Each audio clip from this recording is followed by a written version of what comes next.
A Organização das Testemunhas de Jeová ensina que aqueles que assumem a liderança, sejam superintendentes, anciãos ou servos ministeriais, são nomeados pela graça ou sob a orientação do Espírito Santo. No entanto, isso é questionado quando a essas pessoas é atribuído um cargo de responsabilidade enquanto praticam pecados graves, mesmo criminosos. Segundo a organização, é assim que ocorre um agendamento. Sob a direção do corpo governante, esses homens são nomeados anciãos ou servos ministeriais. 1 Timóteo 3, 1-9, 12, 13. Portanto, pode-se dizer que todos os que atendem aos requisitos bíblicos foram nomeados pelo Espírito Santo. Testemunho completo. Capítulo 5. Páginas 42, 43, parágrafo 20. Temos que obedecer a Deus como governante. Quando recomendações de superintendentes e servos ministeriais são enviadas a uma filial da Sociedade Torre de Vigia, homens experientes buscam a orientação do Espírito de Deus ao fazerem as designações. Tais cristãos sentem a responsabilidade envolvida, pois compreendem que não o fazem a ninguém, para que não se tornem participantes dos seus pecados. Sentinela 2001, 15 de janeiro, páginas 15 a 16. Parágrafo 17. Os superintendentes viajantes enviam relatórios à filial.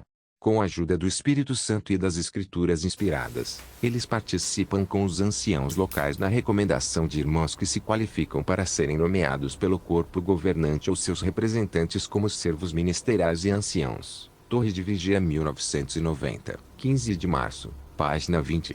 Parágrafo 21. Recomendações e nomeações são feitas após oração e sob a orientação do Espírito Santo. Além disso, os homens nomeados mostram em suas vidas o fruto desse espírito. Torre de Vigia 2002, 15 de março, página 14. Parágrafo 7. Cristo dirige sua congregação. Outro ponto deve ser levado em conta, afirma a organização. Nosso líder nomeia homens qualificados, ungidos ou não, para servirem como anciãos nas congregações. Nesse sentido, é muito importante o papel desempenhado pelo Espírito Santo, que Jesus emprega pela autoridade que recebeu de Jeová. Então, pode alguém que pratica o pecado em segredo ter responsabilidades perante a congregação? A Sentinela de 15 de março de 1972, página 181, diz que os requisitos dados nas Escrituras mostram que aqueles que são servos ministeriais devem ser exemplares nas suas vidas privadas e nas suas relações com outros. Portanto, antes que alguém recomende ao corpo governante a nomeação como servo ministerial, deve-se dar atenção cuidadosa a cada um desses requisitos bíblicos. Nenhum deve ser negligenciado ou tratado como sem importância. Apesar do acima exposto, a Sentinela de 15 de março de 2014, página 10. Parágrafo 12. Nos surpreendeu com este comentário: um irmão começou a assistir pornografia quando tinha 12 anos e continuou fazendo isso secretamente por mais de 10 anos. Ele diz que foi difícil para ele contar à esposa e aos mais velhos. Mas quando finalmente o fez, sentiu como se um grande peso tivesse sido tirado de seus ombros. Ele admite que desapontou alguns de seus amigos. Quando deixou de ser servo ministerial, a Sociedade Torre de Vigia reconhece que a sua nomeação ocorreu enquanto ele praticava secretamente o pecado. Vejamos outro exemplo. Soubemos recentemente que Gonzalo Campos, um ancião congregacional, admitiu ter abusado de crianças. Esses abusos foram perpetrados desde o início da década de 1980 até meados da década de 1990.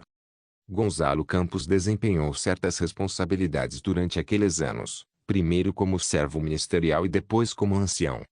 Ele aproveitou sua posição privilegiada para abusar de menores, até mesmo com um menino de 6 anos a quem dirigia um estudo bíblico.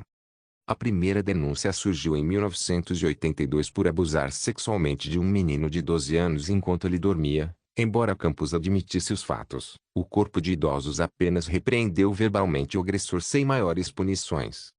Em 1986, Campos foi novamente acusado de abusar sexualmente de um menor. Desta vez a comissão judiciária o censurou privadamente.